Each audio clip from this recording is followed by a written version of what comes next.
It's December 31st, 2023, and there's one day left until Junk Journal January 2024 starts.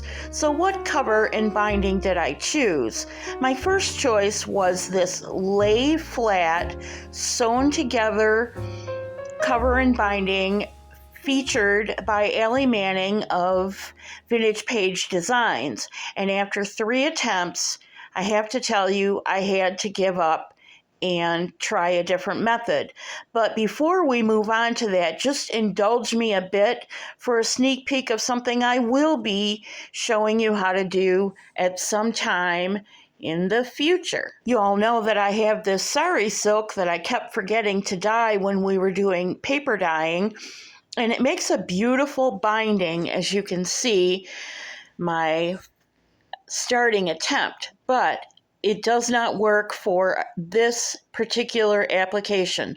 So I cut off the bound edge and started over, which made my pages a lot narrower in a landscape format than I wanted, but I remembered that there was a similar binding technique that used a spacer in between the front and back cover to accommodate the thickness of the pages. So I looked around and I noticed on my desk I had a broken hairband, and I used that as a spacer because it would give me the width I needed for that text block in between the front and back cover.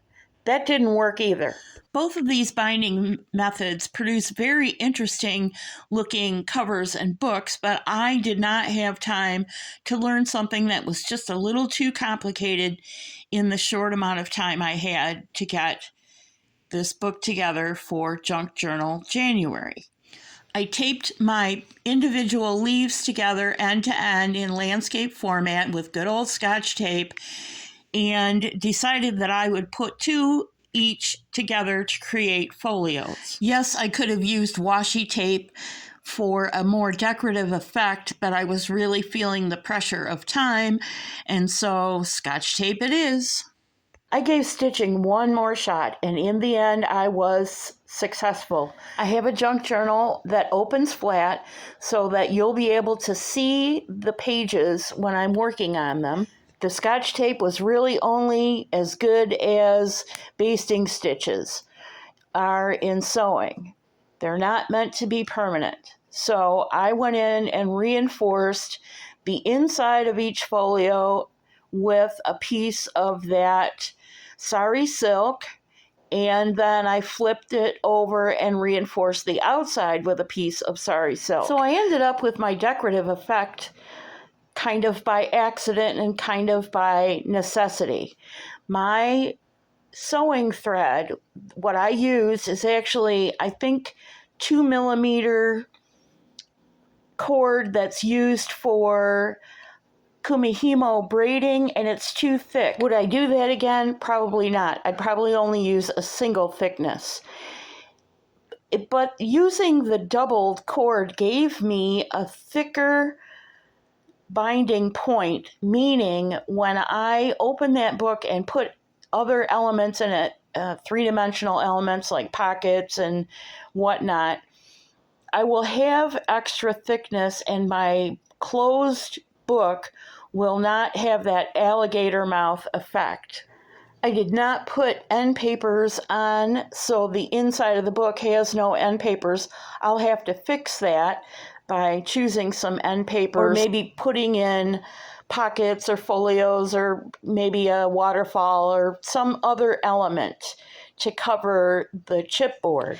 Here's our prompt list again, and if you look over in the right-hand column, you'll see that number 22 says bookshelf, and I'm so glad that Meg and Get Messy Art included bookshelf, because one of my intentions for this Junk Journal in January make-along was to make a reading journal element. Reading journal books in and of themselves are a whole nother subject, and it's more than I want to do when it comes to keeping track of my books, because as you can see, I tear apart books that don't have any real lasting value for me. But I do want to organize my library. I want my daughter to have an idea of what's in my library.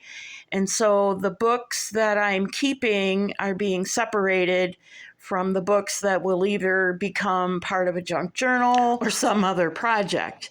So for the time being, this element of bookshelf fits in nicely to what I'd already planned for Junk Journal January. Some of these prompts I already know are going to be grouped together. So you'll see me working on maybe a spread that covers a couple of prompts that are out of order. I'll try and stick to the order that the prompt list is, but I'm not going to promise that it's going to be prompt number 1 on day number 1, as I've said before.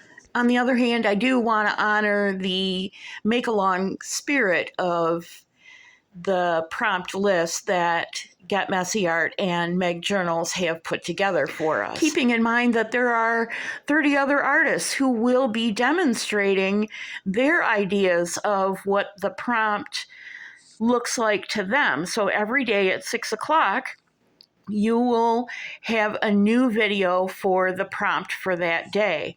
And I want to honor that. So I'll try not to get too far ahead or be too far behind. Too far behind is okay. Too far ahead, that in my mind, for my purposes, would not be good. It would be stealing somebody's thunder, and I don't want to do that. So I've given you plenty of hints if you've been following along. Every time I mentioned this in December, you kind of know a couple of things that I intend to do. And for the rest of it, you'll just have to play along like everybody else. I look forward to whatever you come up with should you choose to join us. And if you tag me in, if you're one of my subscribers or, a casual viewer, tag me in and I will put screenshots of whatever you're doing that you want to share with the rest of us. That's it for this show. Please remember to like, comment, and share because we'd like as many people participating in Junk Journal January as possible. God bless you. I'll see you real soon.